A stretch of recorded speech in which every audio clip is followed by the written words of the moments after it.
Good evening to everybody. The chair for this session, my good friend, Deputy Speaker, the Speaker was already told is an IT savvy man, Mr. Nadendra Manohar, my other political colleague in the cabinet, Sri Krishna Rao Garu. Our guest here, Sri N.K. Pradhanji from the government of Sikkim, the government of Egypt, who has taken a long route to come to Hyderabad, a beautiful city, Dr. Asrafji, and the elderly man sitting here, Mr. Narayananji, and all the IT savvy dignitaries, the eminent people from industry, and the organizers. First of all, I would like to really congratulate the organizers for conducting this mega show here. The shops, the events, the seminars, with the hope and in pursuit to bring in awareness and to create awareness and to see that the IT reaches its zenith in a decade span, so that we are all in the web world, or we are all into ICTs. Cutting across the different subjects here, the initiative taken by this E-India 2010 organizers, as my colleague was just initiating, this is the first time such a big event is taking place in Hyderabad. Many of the event managers, many of the ICT savvy young men, or many of the corporate world who are into this IT industry, apart from Hyderabad IT industry, many people have come down, and by this interaction, the knowledge will be shared, information will be shared. This sharing of knowledge or information, when it becomes digitized, it becomes easy. The ultimate aim, what we look up as a policy maker, ultimately what everybody does, we take the cream of it, we try to deliver it back to the people. Looking back, looking back at the e-governance level or the e-government level, wherein we have the few conceptual things we need to clarify, and we need to move forward from here. Basically, speaking from common man's notion, use of ICTs for a common man still thinks it's a costly affair. It's a highly expensive affair. And this will never bring in many results what people aspire. This notion has to be dispelled. I appeal to all the leaders of this software industry. One is to see the mechanism involved in usage of ICTs. The cost effectiveness has to come down eventually, so that each and every common man can have the access to each and every network mode of communication. Until unless we reach to that stage, we will never be delivering. In terms, as a policy maker, I can't be successful in making delivery systems accurate. I see the Andhra Pradesh, which has made a big stride taking this e-governance level to a very big step. We started e-Seva centers, many people know it. The common citizens convenience center, where they can use this facility to really pay back and use for daily use necessities.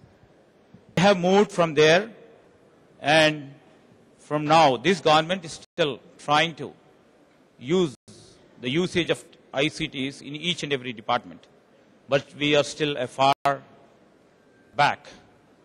But we can proudly say that we are still far ahead in this country compared to many other states.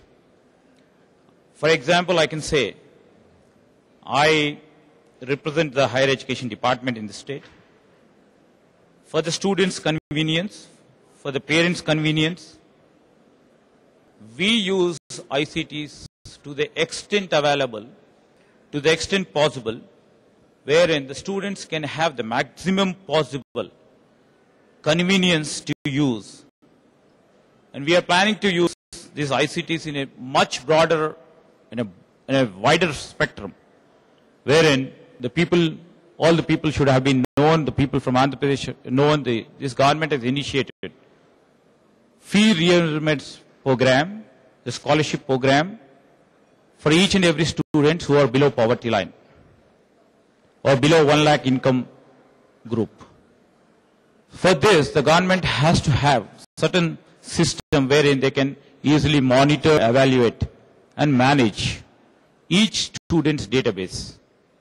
We are trying to create a system wherein, as my colleague was saying, students can know from the date of entry to the college, to the date of leaving, including when he has to take the exam, on which date he has taken the exam, what is his pass percentage, how he is being evaluated by the professors, how the parents would be knowing by giving a common number, that is a smart card number.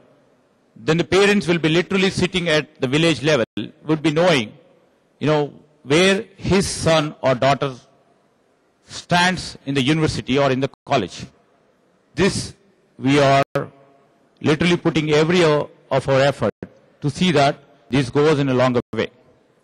So from start as a student till he finishes his exam, once a student enrolls himself in the college, till he finishes his college, later come back as an alumni, his smart card, the number, we have it on the database, and the database provides, all the factual information when somebody goes for employment.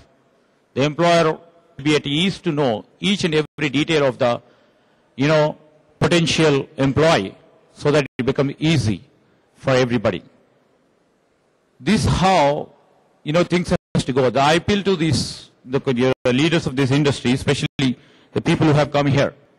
My point here is we have to see that the common man have to have the access to these modes of communication.